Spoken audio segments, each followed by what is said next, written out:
सामान्य पुणेकरांसाठी एक अत्यंत महत्त्वाची व आनंदाची बातमी आहे। खास करून सिंहगड भागात जे राहणारे नागरिक आहेत त्यांच्यासाठी मोठी बातमी आहे। बातमी म्हणजे ट्रॅफिक जाम पासून त्यांना मोठा दिलासा भेटणार आहे, कारण की केंद्रीय रस्ते मंत्री नितीन गडकरी यांनी एलिव्हेटेड कॉरिडॉरला मंजुरी दिलेली आहे।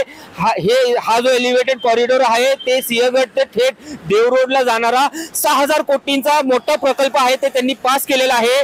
कारण की शहराभोवतीच्या वाहतूक कोंडीची समस्या संपवण्यासाठी मोठा निर्णय घेण्यात आला आहे। सिंहगड रोड, नरे, आंबेगाव परिसरातून अनेक नागरिक हिंजवाडी परिसरातील IT कंपन्यांमध्ये कामासाठी जातात। या नागरिकांना तासनतास ट्रॅफिक जाम मध्ये अडकून राहावे लागते। तसेच पुण्यातून मुंबईकडे जाणाऱ्या प्रवाशांनाही या कोंडीमुळे प्रचंड त्रास सहन करावा लागतो। मात्र आता त्यांना यापासून मोठा दिलासा मिळणार आहे। खासदार सुप्रिया सुळे यांनी सांगितले की पुणे आणि पिंपरी चिंचवड परिसरात वाहतूक वेगवान आणि सुकर करण्यासाठी आवश्यक जवळपास 6000 कोटी रुपयांचा नरे ते देहरोड दरम्यान उभारण्यात येणारा एलिव्हेटेड कॉरिडॉरला केंद्रीय रस्ते व महामार्ग मंत्री नितीन गडकरी यांनी मंजुरी दिलेली आहे। हा प्रकल्प लवकरच केंद्रीय मंत्रिमंडळाच्या अंतिम मंजुरीसाठी सादर केला जाणार आहे।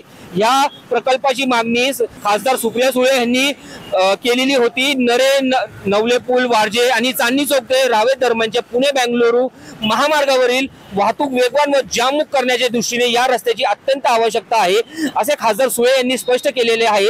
हा प्रकल्प 2 टप्प्यात प्रस्तावित आहे। पहिला टप्पा देहरोड पाषाण सूस आणि दुसरा टप्पा पाषाण सूस नरे असा असणार आहे। यासोबतच हडपसर ते यवत मार्गावरील एलिव्हेटेड कॉरिडॉरच्याही कामाला गती देण्यात येणार असल्याचे त्यांनी सांगितलेले आहे।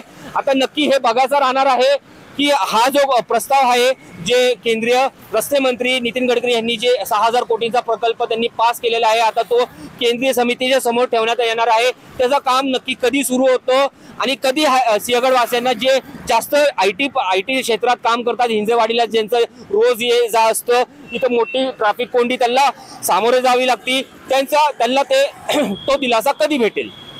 न्यूज डॉटसाठी मी जोएब शेख, पुणे।